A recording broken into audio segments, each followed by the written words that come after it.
progress of your faculty culture through faculty development. Thank you, Wanda. Thank you. Good afternoon, everyone. This is sleepy time, lunch, presentations after lunch, and now it's good thing snacks are back there. I want to acknowledge that my colleague, Dr. Barkanza, is here with us tonight. So, a lot of what I'll talk about, he is a very intricate part of that, so I wanted to give him his props. So Ty told me 5 minutes. I don't think I've ever done anything in 5 minutes, but I'm gonna give it a great try. So we are Winston-Salem State University. We are in North Carolina, part of the UNC system. We are an HBCU, and many of you have heard our presentations over the years. I think this is our 3rd time coming to EduMax, and every year we've told our story, but one thing that we've added on this year is that we were voted one of the top schools for social mobility. And what that means is when you're a social mobility school, that means you have the potential to change the trajectory of your students. They may come in one economic class, but whatever they get at your institution helps them to break out of that. So we have been recognized for that, for affordability, value, and helping our graduates reach that status. Some of the other things about us, we're a small school. We're liberal arts, social justice oriented, and we love our students. We love on all our students like most of you do at your institutions. In CITI, the Center for Innovative and Transformative Instruction, what we do is faculty development. We do teaching and learning. We do online instruction. We do special projects. We do digital initiatives. The list goes on and on, but we're very happy to be in that space because we get to be in places like this. And we didn't know in 2018 when I first met Todd that we would see ourselves now doing some of the things that we are doing in the digital space. Bart and I were talking at lunch, like, you remember our first EduMax? We were overwhelmed, like, we gotta do all that. But we're glad to say that since then, we have seen some traction, some success stories. Kishana, our student, is here this year, and you heard her recent presentation of all the impact she had from digital literacy. So we're excited to be able to share where we've been and where we're going. CITI does pretty much everything a faculty development space does.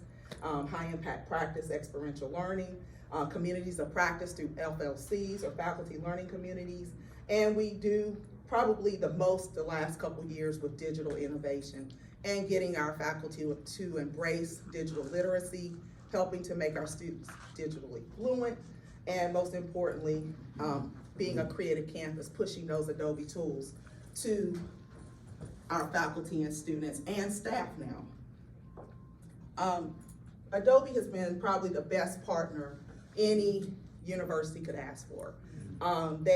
They're not just words. They don't just say, become our partner, collaborate, and then leave you out there. Whatever they say, they're with you every step of the way. And that's what we've seen with our initiatives. We've been able to have many projects funded through Adobe, most recently Adobe for All. And ironically, Adobe for All lines perfectly with our current mission statement, strategic plan, which is called Unleash the Genius. And Unleash the Genius means that we all have genius in us, but sometimes it takes the right resources, the right support, even the right people to bring that genius out. So that's what we're spending the next 7 years to 2030, helping our students to unleash their genius. And those Adobe tools are helping us do that through several projects, one of which I will talk to you about today, which is called Digital Rams Across Campus. So what is DRAC? That's what we call it for short. DRAC is a program we started this fall, and it includes faculty, students, and a few staff.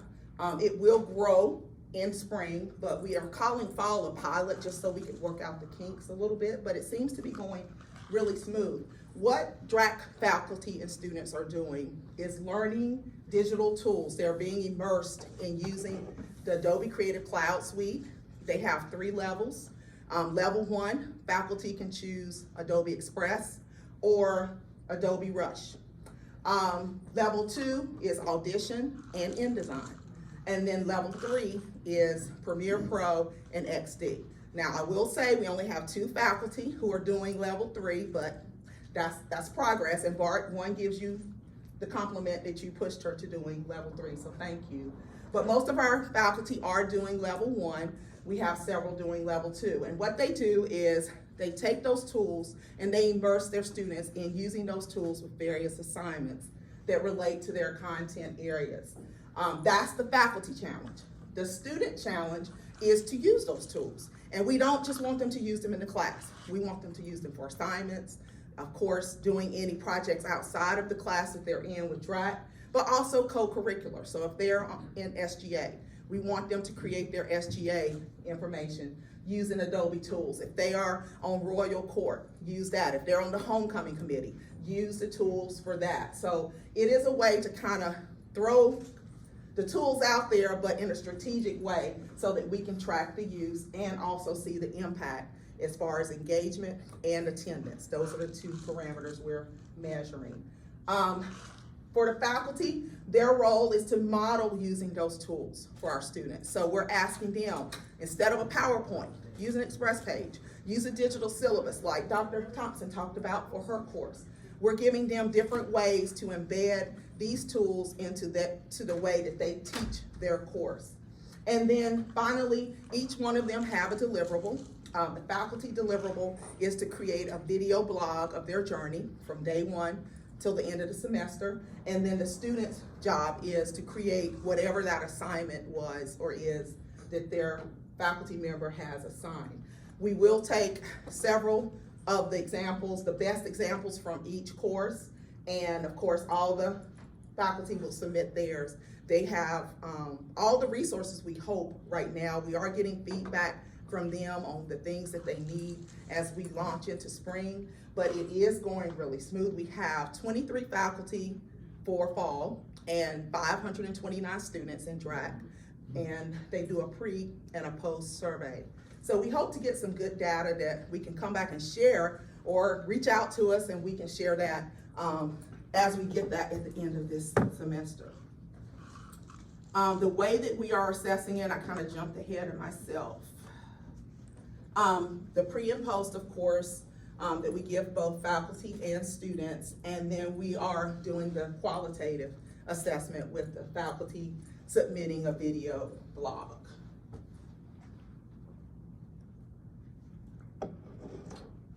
So what's next?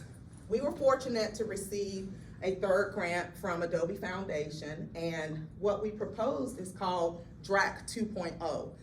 It's a little bit different in that we are focusing on our student athletes. Now you may say, why that population? Well, if any of you were ever a student athlete, or if you teach student athletes, you know they are usually on a different schedule because of games, practices. So we felt like that was a population we were missing. So we wanted to focus on them. Also, we have a success story with a student athlete who works right here on the Adobe campus. His name is Dominique Graves. He started out as an intern and he was hired by Adobe. So we felt like, let's focus on our athletes for part of this grant. So this one is called Digital RAM Athletes across campus. It will be a separate population that we will track as well. And of course, we want to revisit DRAC 1.0, introduce more faculty and students, hoping to create a culture of digital integration across campus, looking at AI tools and the new Adobe Firefly.